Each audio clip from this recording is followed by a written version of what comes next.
Laying Plans. Sun Tzu said, "The art of war is of vital importance to the state. It is a matter of life and death, a road either to safety or to ruin. Hence it is a subject of inquiry which can on no account be neglected. The art of war, then, is governed by 5 constant factors, to be taken into account in one's deliberations when seeking to determine the conditions obtaining in the field. These are 1. The moral law, 2. Heaven, 3. Earth, 4. The commander, 5. Method and discipline. The moral law causes the people to be in complete accord with their ruler, so that they will follow him regardless of their lives, undismayed by any danger.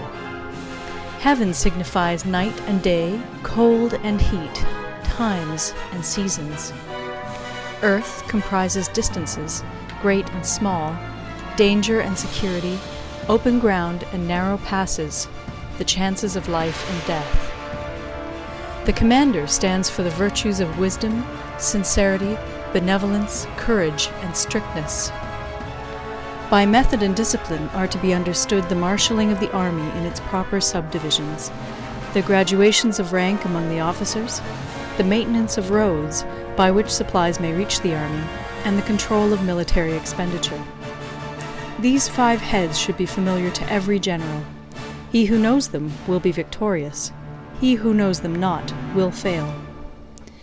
Therefore, in your deliberations, when seeking to determine the military conditions, let them be made the basis of a comparison in this wise. 1. Which of the 2 sovereigns is imbued with the moral law? 2. Which of the 2 generals has most ability? 3. With whom lie the advantages derived from heaven and earth? 4. On which side is discipline most rigorously enforced? 5. Which army is stronger? 6. On which side are officers and men more highly trained? 7. In which army is there the greater constancy both in reward and punishment? By means of these 7 considerations I can forecast victory or defeat. The general that hearkens to my counsel and acts upon it will conquer. Let such a one be retained in command. The general that hearkens not to my counsel nor acts upon it will suffer defeat. Let such a one be dismissed. While heeding the profit of my counsel, avail yourself also of any helpful circumstances over and beyond the ordinary rules. According as circumstances are favorable, one should modify one's plans. All warfare is based on deception. Hence, when able to attack, we must seem unable. When using our forces, we must seem inactive. When we are near, we must make the enemy believe we are far away. When far away, we must make him believe we are near. Hold out baits to entice the enemy. Feign disorder and crush him. If he is secure at all points, be prepared for him. If he is in superior strength, evade him. If your opponent is of choleric temper, seek to irritate him. Pretend to be weak, that he may grow arrogant. If he is taking his ease, give him no rest. If his forces are united, separate them. Attack him where he is unprepared. Appear where you are not expected. These military devices, leading to victory, must not be divulged beforehand. Now the general who wins a battle makes many calculations in his temple ere the battle is fought. The general who loses a battle makes but few calculations beforehand. Thus do many calculations lead to victory, and few calculations to defeat. How much more no calculation at all? It is by attention to this point that I can foresee who is likely to win or lose. End of Part 1. Part 2. Waging War. Sun Tzu said, "In the operations of war, where there are in the field 1,000 swift chariots, as many heavy chariots, and 100,000 mail-clad soldiers, with provisions enough to carry them 1,000 li, the expenditure at home and at the front, including entertainment of guests, small items such as glue and paint, and sums spent on chariots and armor, will reach the total of 1,000 ounces of silver per day. Such is the cost of raising an army of 100,000 men. When you engage in actual fighting, if victory is long in coming, then men's weapons will grow dull and their ardor will be damped. If you lay siege to a town, you will exhaust your strength.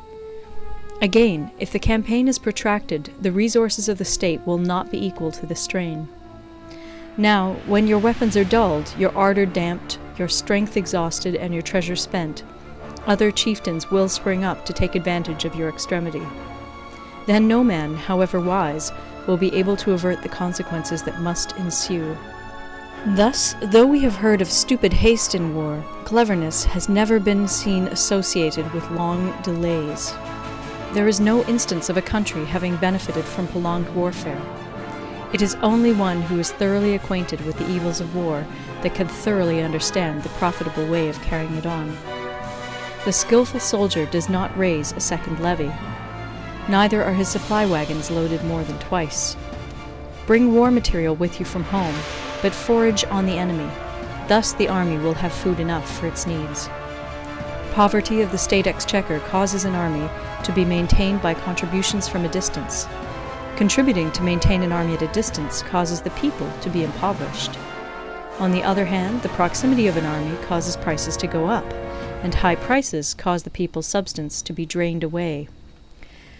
When their substance is drained away, the peasantry will be afflicted by heavy exactions. With this loss of substance and exhaustion of strength, the homes of the people will be stripped bare, and 3/10 of their income will be dissipated, while government expenses for broken chariots, worn-out horses, breastplates and helmets, bows and arrows, spears and shields, protective mantles, draft oxen, and heavy wagons will amount to 4/10 of its total revenue. Hence, a wise general makes a point of foraging on the enemy. 1 cartload of the enemy's provisions is equivalent to 20 of one's own, and likewise a single picul of his provender is equivalent to 20 from one's own store. Now, in order to kill the enemy, our men must be roused to anger. That there may be advantage from defeating the enemy, they must have their rewards. Therefore, in chariot fighting, when 10 or more chariots have been taken, those should be rewarded who took the first. Our own flags should be substituted for those of the enemy, and their chariots mingled and used in conjunction with ours. The captured soldiers should be kindly treated and kept. This is called using the conquered foe to augment one's own strength. In war, then, let your great object be victory, not lengthy campaigns. Thus it may be known that the leader of armies is the arbiter of the people's fate, the man on whom it depends whether the nation shall be in peace or in peril. End of Part 2. Recorded in Toronto, Ontario by Moira Fogarty, October 2006.